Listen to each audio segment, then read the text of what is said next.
खुलुमबाय लोगोफोर, दिनैनि गोदान रादाबाव नोंथांमोनखौ बरायबाय। नोंथांमोननि थाखाय गुसुं समनि गेजेराव लाबोबाय गोनांथार रादाब। अन्नानै रादाबखौ जोबजासे फारि नायलांदो।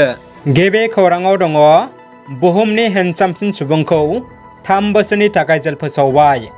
बुहुमनि हेन्डसामसिन लाइमोन होनना गनायजानाय सुबुङा जोबथेसालियाव थानांबाय। 2020 मायथाइनि बयनिख्रुइबो साबसिन लाइमोननि सायख'नाय फारियाव सिगां थानो हानाय म्यानमारनि पेंटाक'ना जोबथेसालिनि आलासि जानांबाय। मिथिनाय बायदिब्ला पेंटाक'ना म्यानमारनि मडेल आरो मुंदांखा फावखुंगुर। 25 बोसोरनि समायना फावखुंगुर पेंटाक'ना लाख अनसायारि दङ।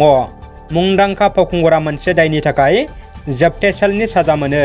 सनाथि मायथाइ फालिथाय आरो तामुलपुर दख'रा एबसुनि 34थि बोसोरारि जथुम्माया दिनै खुंफुंजाबाय।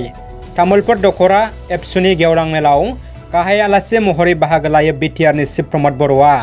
बिथाङा बाहागो लानानै बेसेन गोसा बिबुंथि होनायजों लोगोसे बर' हारि थांनाय थैनाय, एबसुनि मावथाय आरो आथिखालनि सरकारि खामानि मावनाय गासै बाथ्राखौ रायजो राजाफोरजों सावरायलायो। बे मेहेरगोनां हाबाफारियाव एबसुनि मावथि दैदेनगिरि आरो गेदेमा सानसुमा मेलेमजिबि रायजो राजा आरो फरायसाफोरा बाहागो लायो। दुखुनि खौरां, असे बिमायानो मोजां मोननाय हौवाजों लोगो नांनानै गावनि उन्दै फिसाजोखौ बुथारनो खैसार। गावखौ बुथारनो खैसार सानैनि अजद दैखांदों सासे उन्दै हिनजावसा गथ'आ। जाथाया जादों बिटिआरनि बाक्सा जिल्लायाव। खौरांनि बायदिब्ला थांनाय 1 खावसे बोसोरनिफ्रायनो गरेस्वरनि उत्तम चौधुरी मुंनि सिआरपिएफ जवाननि बिजिया प्रार्थना चौधुरीया फिसायनि सोमोन्दोआरि बिमानैनि फिसाज्ला कुलदीप सैकियाजों मोजां मोनलायदोंमोन। न'आव फिसाय गैयिनि खाबु लानानै कुलदीप सैकियाया प्रार्थना चौधुरीनि न'आव फैबाय थायोमोन। 1 बोसोर सिगांनो प्रार्थना आरो कुलदीपआ खारलांदोंमोन। प्रार्थनाया फिसायनि बेथनखौ 12,000 राङै दानारि लाबाय थादोंमोन। बिनि उनावबो आरोबाव बुरजा नांगौ होनना दाबिबाय थानायनि उनाव सिआरपिएफ उत्तम चौधुरीया केस होयो। बिनि उनाव सानैखौबो पुलिसआ हमो। हमनायनि उनाव सिगां समाव फिसाजो उन्दैखौ बुथारनो नाजानाय अजदखौ गावनि उन्दै फिसाजोआ होयो। दानिया फैदो गुबुन मोनसे खौराङाव। बे सावगारियाव नुनाय सानै सुबुङा गोमानानै दङ। मिथिनो मोननाय बायदिब्ला थांनाय मोनानि 2 रिंगानिफ्रायनो गोमादों। सावगारियाव नुनाय हिन्जावसानि मुङा अनसुमै। हिन्जावसाया गथ' सासे दंमोन आरो हौवासानि मुङा सुखुराम। हाबा जायाखै। जायगाया बिसमुरनि खोलाहा सनापुर गामिनि। हिन्जावसाया बिसमुरनि साहा देखा दामब्रा गामिनिफ्राय बे सावगारियाव नुनाय हौवासानि गामियावनो हाबा जाहैदोंमोन। सावगारियाव नुनाय हिन्जावसानि फिसायनि मुङा मिथुन नार्जारि।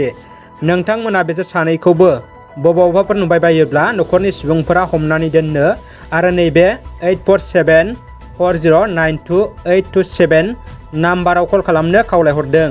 देहायारि लोरबां फरायसाफोरखौ हेफाजाब खालामदों। 30 नं सानजा क'क्राझार बियाबनि एमएलए लरेन्स इस्लारिया मैया माखासे लोरबां सावस्रि गोनां फरायसा फरायसुलिफोरनो एमएलए फान्डनिफ्राय रांनि चेक राननानै होदों। दानिया फैदो जोबथा खौराङाव। मुंदांखा सोहोर दुबाइनि एमआर ग्रुपआ भारत हादरनि जम्मु काश्मीराव 5 लाख बर्ग फुटनि शपिं मल खुलिगोन।